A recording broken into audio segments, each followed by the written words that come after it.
Friends, எல்லாரும் நல்லா இருக்கீங்களா? எல்லாரும் நல்லா இருக்கீங்கன்னு நினைக்கிறேன். நானும் நல்லா இருக்கேன். ஹாப்பியாக இருங்க. இன்றைக்கி நம்ம வீட்டில் வந்து நோம்பு கஞ்சி காய்ச்ச போகிறோம்.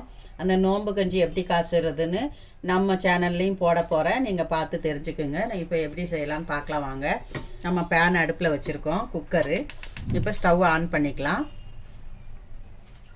ஸ்டவ் ஆன் பண்ணிக்கிட்டு தேங்காய் எண்ணெய் இருந்தால் நீங்கள் தேங்காய் எண்ணெய் சேர்த்துக்குங்க. ஒரு 3லேருந்து 4 ஸ்பூன் தேங்காய் எண்ணெய் சேர்த்துக்குங்க. நல்லா வாசனையாக நல்லாயிருக்கும். ஒரு 3லேருந்து 4 ஸ்பூன் தேங்காய் எண்ணெய். அப்புறம் ஒரு 2 ஸ்பூன் நெய். 2 ஸ்பூன் நெய் சேர்த்துக்குங்க.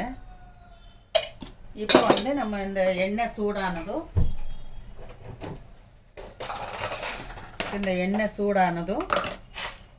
நம்ம ஒரு 2 லவங்கம், ஒரு 2 ஏலக்காய், ஒரு 2 பட்டை, உங்ககிட்ட கல்பாசி இருந்தால் கல்பாசி ஒரு இவ்வளோ சேர்த்துக்குங்க. ரொம்ப சேர்க்காதீங்க, வாசனை தூக்கலாயிடும். 2 பிரிஞ்சி இலை.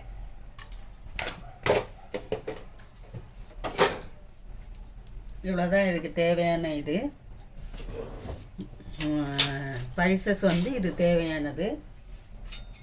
அப்புறம் வந்து நம்ம இதில் வந்து சின்ன வெங்காயமும் பெரிய வெங்காயம், சின்ன வெங்காயம் கொஞ்சம், பெரிய வெங்காயம் கொஞ்சம் சேர்த்துக்கலாம். ஒரு 4 பச்சை மிளகாய், காரத்துக்கு பச்சை மிளகாய் மட்டும்தான் நம்ம கொடுக்க போகிறோம், மிளகாத்தூள்லாம் சேர்க்க போகிறதில்ல. ஒரு 4 பச்சை மிளகாய், கொஞ்சம் கருவேப்பிலை, இதை சேர்த்துக்கலாம். எண்ணெய் அந்த பிரிஞ்சியெல்லாம் ஸ்பைசஸ்லாம் பொரிஞ்சதும் இதை சேர்த்துக்கலாம். இப்போ இதிலே வந்து நம்ம இஞ்சி பூண்டு 1 ஸ்பூன் சேர்த்துக்கலாம். நிறைய சேர்க்கக்கூடாது, 1 ஸ்பூன் சேர்த்துக்கலாம் போதும்.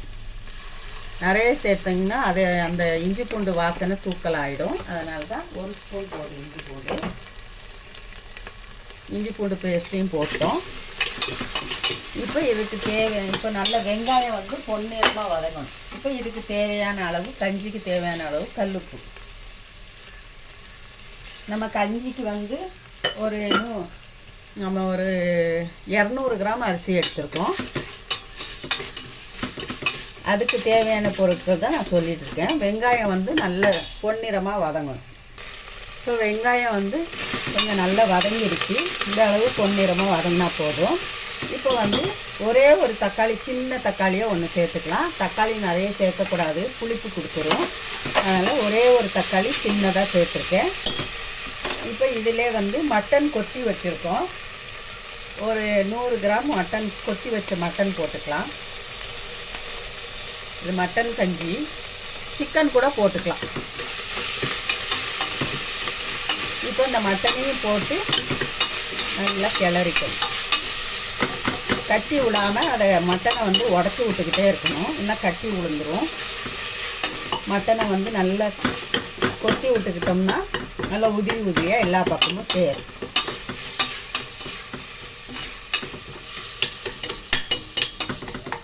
இதிலே வந்து நம்ம பூண்டு கொஞ்சம் உரித்து வச்சுருக்கோம். பூண்டு தாராளமாக போடலாம். இதுக்கு மெயினே பூண்டு தான். பூண்டு போட்டுக்கலாம். ஒரு 3லேருந்து 4 பூண்டு உரித்து வச்சுருந்தேன். பூண்டு சேர்த்துக்கலாம். அந்த கஞ்சிக்கு மெயினே பூண்டு தான்.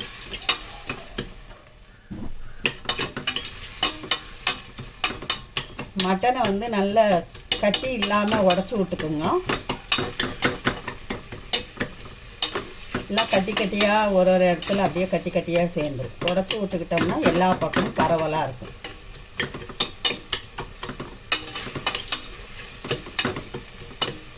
இப்போ இது கொஞ்சம் வதங்கட்டும். இப்போ இதிலே வந்து ஒரு கைப்பிடி புதினா, ஒரு கைப்பிடி கொத்தமல்லி.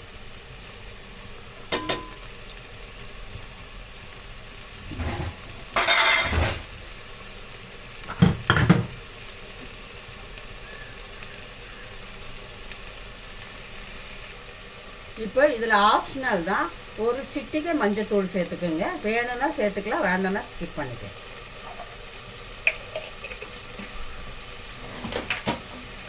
இப்போ நம்ம கரம் மசாலா கொஞ்சம் சேர்த்துக்கலாம். கொஞ்சம் நம்ம வீட்டு கரம் மசாலா கொஞ்சம் சேர்த்துக்கலாம். இவ்வளோதான்.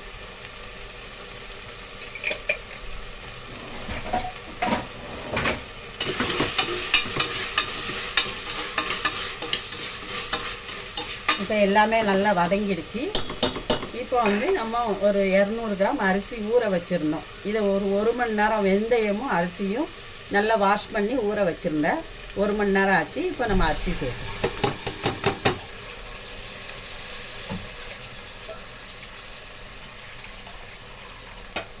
இதில் தண்ணி தாராளமாக சேர்த்துக்கலாம். நம்ம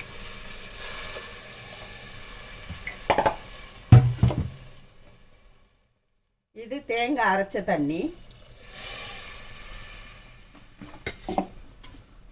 இப்போ வந்து தண்ணி சேர்த்துக்கலாம்.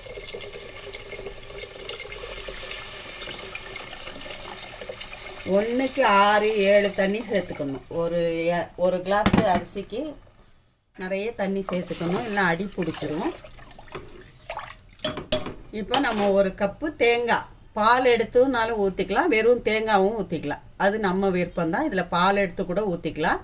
நான் தேங்காவை தான் பரபரன்னு அரைச்சி ஊற்றுறேன். தேங்காய் ஊற்றிக்கலாம்.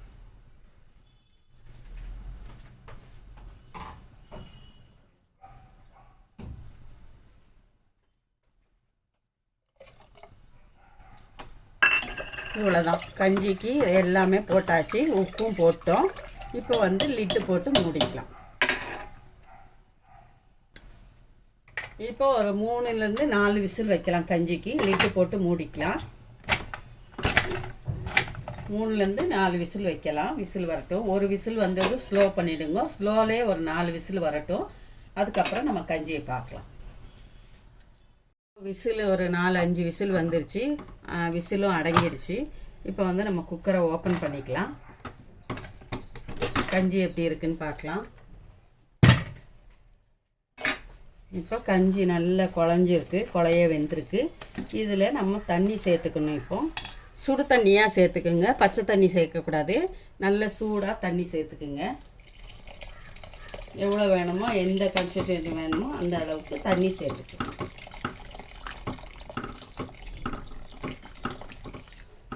சூடாக தான் சேர்க்கணும் தண்ணி. இப்போ பாருங்கள், லைட்டாக மஞ்சத்தூள் போட்டதுனால லைட் கலர் கொடுத்துருக்கு. இப்படி தான் இருக்கணும் கஞ்சி. நம்ம நோம்புக்கு வந்து இந்த கஞ்சி வந்து ரொம்ப ஏற்றம். இந்த கஞ்சி குடிக்கிறதுனால வயிறு வந்து நல்லா ஃப்ரீயாக இருக்கும். நல்ல கேஸ்ட்ரிக் இல்லாமல் நம்ம பூண்டுலாம் சேர்த்துருக்கோம், வெந்தயம் சேர்த்துருக்கோம். நல்ல குளிர்ச்சி.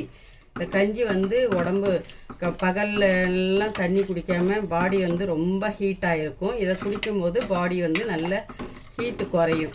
இந்த அளவுக்கு நம்ம இது பண்ணி தண்ணி சுடு தண்ணி சேர்த்துக்கணும். சுடு தண்ணி சேர்த்து இந்த அளவுக்கு கன்சிஸ்டன்சி பண்ணி அதுக்கப்புறம் நம்ம ஒரு கொதிக்க விடணும். ஸ்டவ் ஆன் பண்ணிக்கோங்க. ஒரு கொதிக்கட்டும்.